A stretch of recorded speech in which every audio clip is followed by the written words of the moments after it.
everyone, and welcome back to Israel in Style, the show that brings you anything and everything involving Israeli fashion, culture, and lifestyle.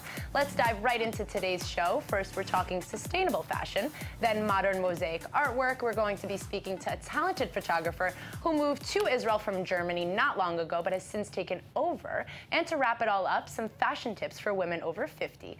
It's going to be a very interesting show this week. You don't want to miss a second. Sustainable and recycled fashion has become a trend the last few years, making a huge break when actress Emma Watson signed up for the Green Carpet Challenge and agreed that every red carpet piece she wears would be sustainable. Well, in the studio today is another innovative and eco-friendly designer who started the Kite project and is here to tell us all about it, Tabea Opliger. Hi. Hi. Please tell me I pronounced your name right. You did. Amazing. Amazing. That's a check for today then.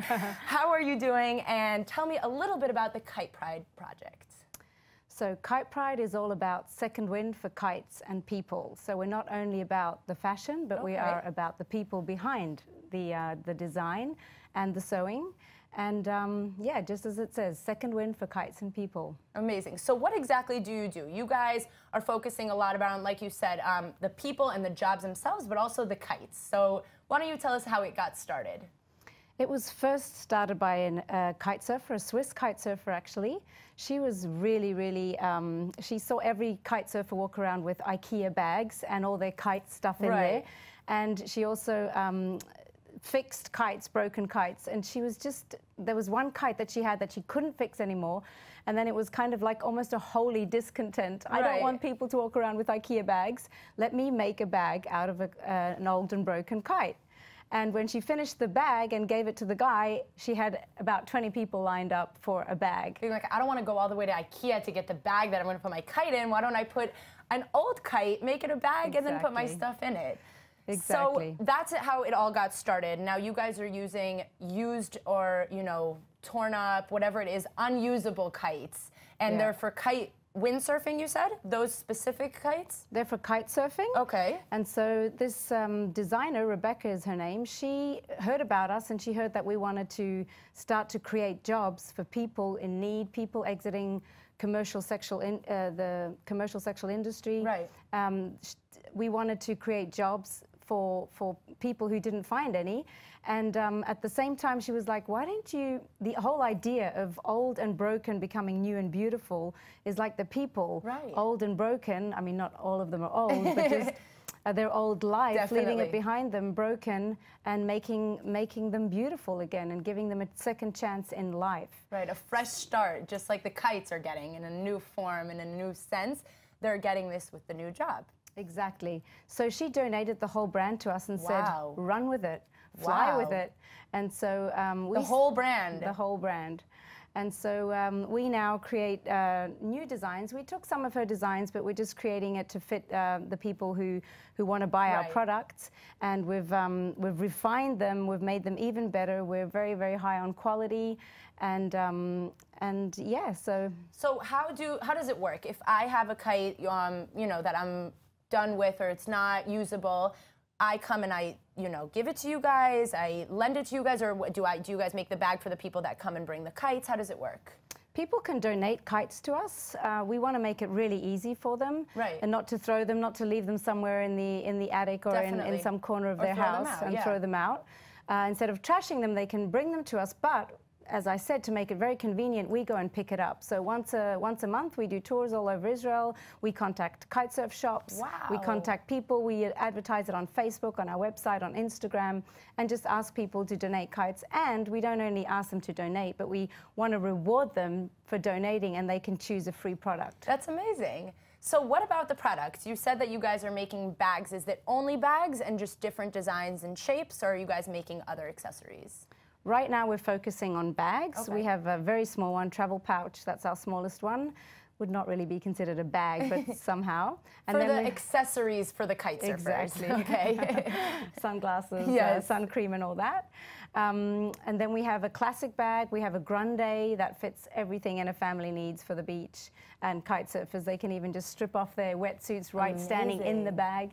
So it's not full of sand. So we try to make it very practical. And then we have the very, very brand new laptop backpack, basically we call it. And we're creating another one, which is more of a city liner, a very cool little cute backpack for girls and boys, of course. Right. Yeah, so we just keep working on new designs, try and be very innovative, try and see what the market is asking for. Right. And what about the international market? Are you guys planning on expanding this project into different areas in the world who also have beaches and beautiful people going kite surfing? Yes, we would love that to happen. We would love to see our products everywhere, and they actually already are. We have an online shop, kitepride.com.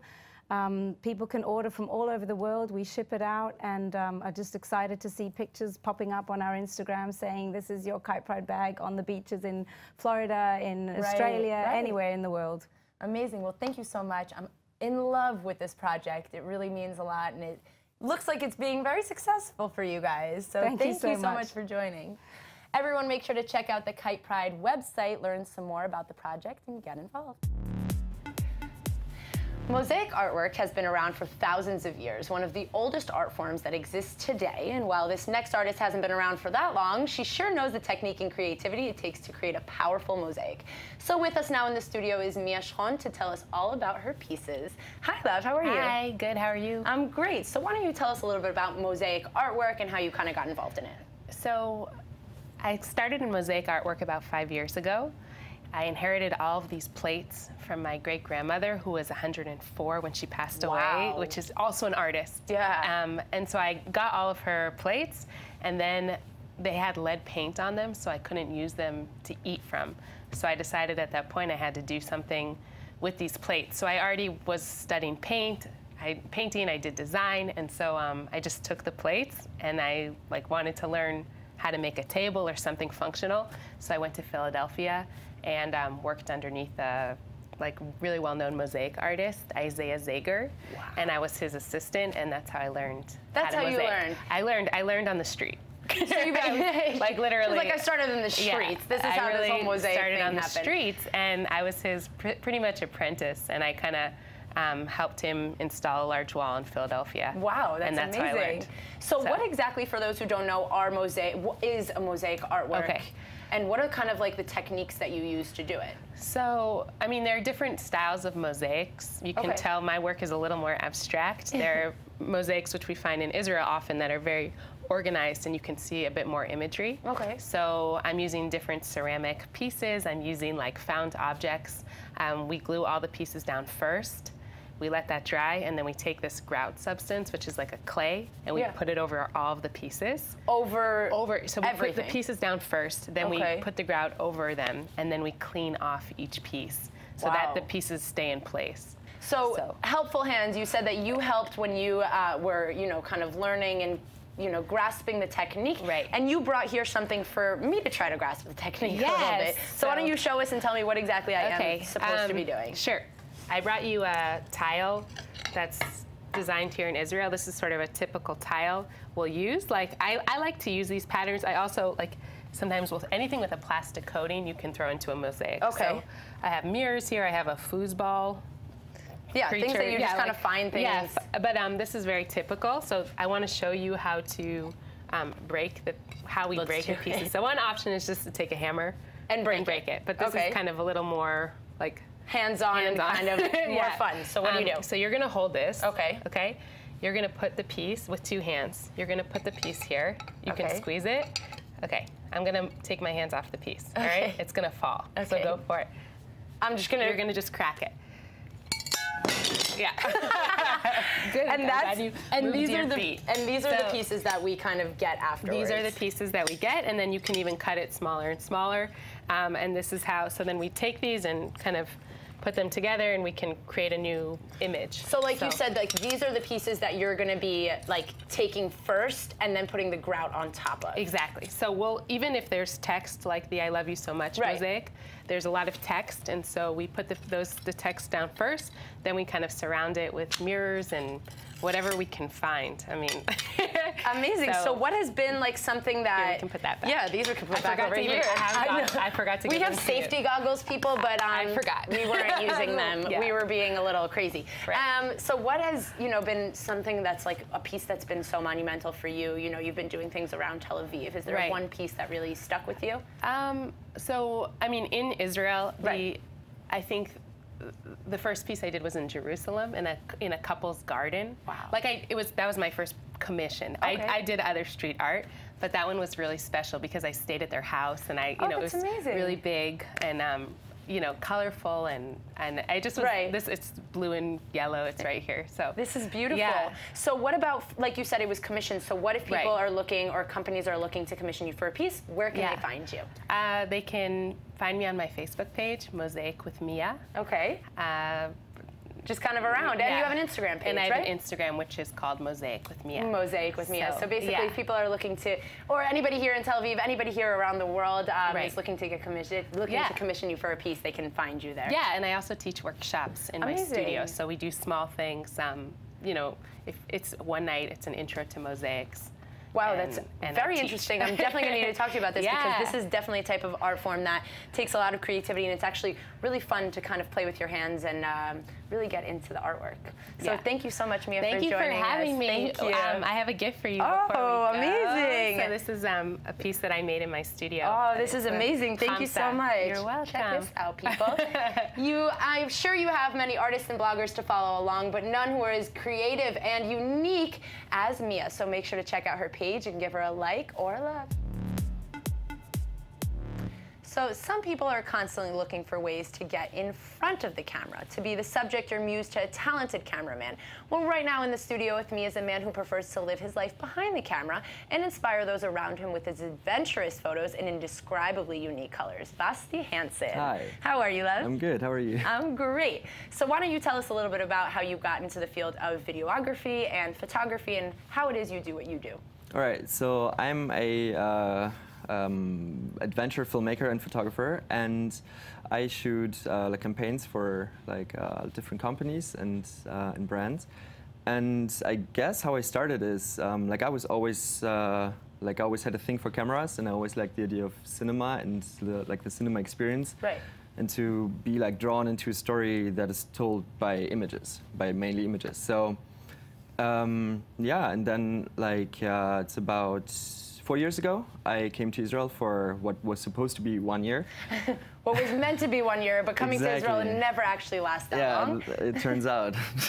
So, and then I decided to take this isolated year as an experiment, and I said, okay, how about I use this year and only live off of my camera? And that was the start of my career. That was how you started it. Yeah, that's. So you were kind of testing it out. You were kind of seeing if there's a shot that I can live off my camera, this is the time to do it, and let's see if it's good enough. Exactly. I was moving to my girlfriend who's Israeli, just for 1 year, and I was like, okay, if I'm broke after 6 months, it was worth a shot. Then I know that this isn't going to work, and clearly at least 4 years later, it's so clearly happening for you. So you said you're working a lot on adventure videos. Right. You did a lot of videos.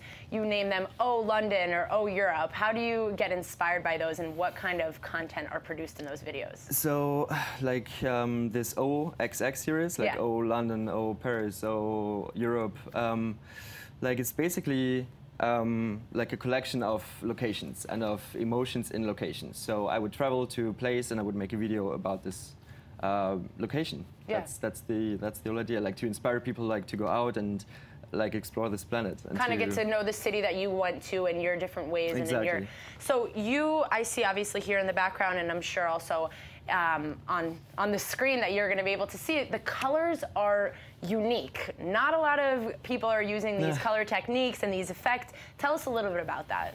So I really get inspired by old American jeans and Pepsi commercials. Okay. So, and these are the colors that led me to the colors that I developed for myself over the years. And I really like heavy film grains and dusty textures and a feel that's not super clean, but more like a little bit grungy. Like rough. Yeah.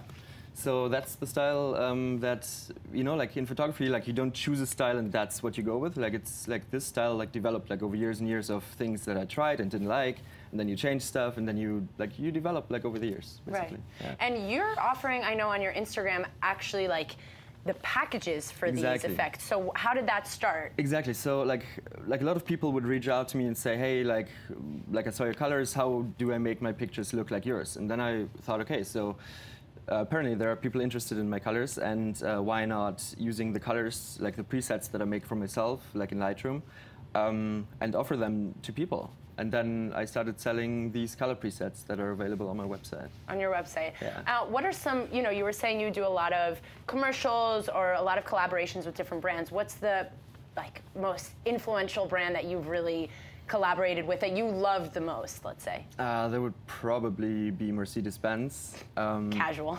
Mercedes-Benz, yeah, of course that would be definitely number one. Yeah. What was that experience like? Did they reach out to you? What did you do with them? So they reached out to me like a few times already, and we did like a few trips like all over Europe, where we would they basically would give us like 4 cars and say, okay, you have 1 week in 6 countries in Europe, go and shoot like a lifestyle video. That would be the idea. So we would just like travel around countries, like from city to city, and use the way, like basically have like one big road trip, and use the way to produce content. So you're kind of sharing your experience in this car, in this amazing Mercedes, in these beautiful countries through your experiences and through your videos. Exactly. Like the idea is that it's it's supposed to be real joy and real like sort of excitement. So like we're not like we're trying to make the road trip as fun as possible and film that. Right. That's it. And actually show the experience that you're having. You pick the people that you're going to be working with, and you kind of make your experience your own. Right. And that shows in the videos. Clearly everyone's in support and everyone wants to check out more and see where your next journey is going to be. So I'm sure everyone's going to follow along. Thank you. Thank you so much for being here. Thank you. You won't want to miss Basti's next adventure, and lucky for you, he is a true social media man and documents everything. Go follow along his next journey through his Instagram page. So we are constantly talking here on Israel in Style about fashion trends, beauty tips, and absolute must-haves. Well, with me in the studio today is a woman who knows the ins and outs of fashion trends, but more specifically for women over the age of 50. Michal Sadan, how are you? Thank you for inviting me. Thank you so much for coming in. Why don't you tell the viewers who don't really know a lot about you what it is that you do in fashion and in arts? First of all, fashion and art, they go together, they're combined. And I'm an art producer, I'm a publicist, and I work with artists all my life. But I think fashion goes always with art. There is a huge connection between the two branches. And so you said you're doing art PR and marketing and things like that. So you're clearly opening a lot of, art events and hosting a lot of gallery openings and stuff like that. So you see women's fashion and stuff like that. What can you tell us about the women's fashion for the age of 50? What are some trends that you would be sharing with us? Listen, I think, first of all, velvet is now amazing. Right. And we can see also here I brought from my own collection a velvet dress. I think it's a nice fabric. I think it's not expensive. Right. And you can combine it with accessories, and it's wonderful. Right. Okay, It fits so on your velvet body. is definitely a good trend. What's another trend that you would recommend for women? First of all, we have to talk what is not allowed for women after 50. What is not allowed? I think that shocking pink and strong, very, very strong colors are not suitable for women after 50s. I'm not saying that we should go with boring colors, but I think blue, white, gray, green, it's acceptable. The strong colors, even red and pink, are nice, but we have to be careful about it. Okay. Secondly, about high heels. I don't think women should wear more than 7 centimeters. Because there is, it's a borderline. Yeah.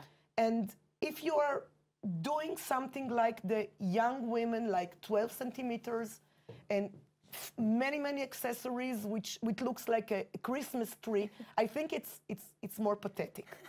So we have to avoid. I love you and your honesty. It's crazy because a lot of people, will look at women on the street and be like, what are you wearing? And so here you go, people. This is what you should be wearing. She's here to tell you what you should be wearing for women over 50. You brought here a lot, we talked about this before, a lot of pop art. What is pop art for those who don't know? What do we have here? You have accessory pop art, you have clothing pop art. Tell us about it. First of all, I'm crazy about pop art as a branch of art. Okay. Pop art is cut from popular art. But I try to make the openings that I do more vibrant, a little bit more colorful. For example, we have here 2 skirts that I brought. Yes. Marilyn Monroe, this is very beautiful. It's a really pop art, and I wear it. And usually I like to combine it for example, with a bag like that, or this is a typical pop art bag. We have another like this. All things I buy online, and it's really not expensive. This is the Roy Lichtenstein style. He was a very famous pop art artist. I wear it, and I think you should combine such a skirt and such a skirt with blank colors, because if you combine it with vibrant colors, it doesn't work. But for example, there is a wonderful trend now of round bags, which are very cheap online. Yeah. And I even brought here I have a collection of 1940s bags. So that could really work with very, very vibrant colors and many patterns. Right. I brought 2 trends that I'm actually wearing, and I hope it doesn't look pathetic, is the kimono. Right. I have a collection of many. I think it flatters the body. It really flatters, and if you, for example, you see the green, I really like the green color. It's very international, and you can and the sequence, of course, which is usually I use long sleeves. I don't think for women over 50 you should wear with no sleeves. It's really not nice. So it's all these things. We don't have to be bored, but we have to think how we look. And by the way, about high heels, I brought here the new trend, which is the green shoes. The green is going to be super in, metallic green, yes. Super fashionable this year, but look at the heel. I think it's even 5 centimeters. That's so funny. It's kind of like my heel also. You should try it. It's so nice, and we can combine it with stockings, which are also the bling ones. And I don't think it's kitsch. I don't think it's tacky. It goes together. So actually, I really recommend women over 50 to wear high heels, because the clothing looks different on high heels. But not too high. Not too high. Keep things basic, neat, clean, accessorize with whatever it is that you need. Fashion is culture. Not only art is culture, fashion is culture. So when you combine fashion, art, and culture all together, then you're going to your events, and we're seeing people neat and clean and properly dressed, because that's what you requested, no? Yes, and please, always I ask them, don't look like a Christmas tree, not too much. So always think how you get out of home, and of course, not to wear something which is transparent, because we take shots in our receptions. Yes, you guys are taking pictures, you guys are documenting everything. And sometimes when you take a picture of someone and she wears something which didn't look transparent at home, and suddenly she looks naked. So we have to be careful about what we wear. Amazing. Well, I actually really hope that you come back onto the show, and we'll discuss some more trends and some more fashion advice and some more about culture. So thank you so much, Michal Sadan. Thank you so much, Sudan.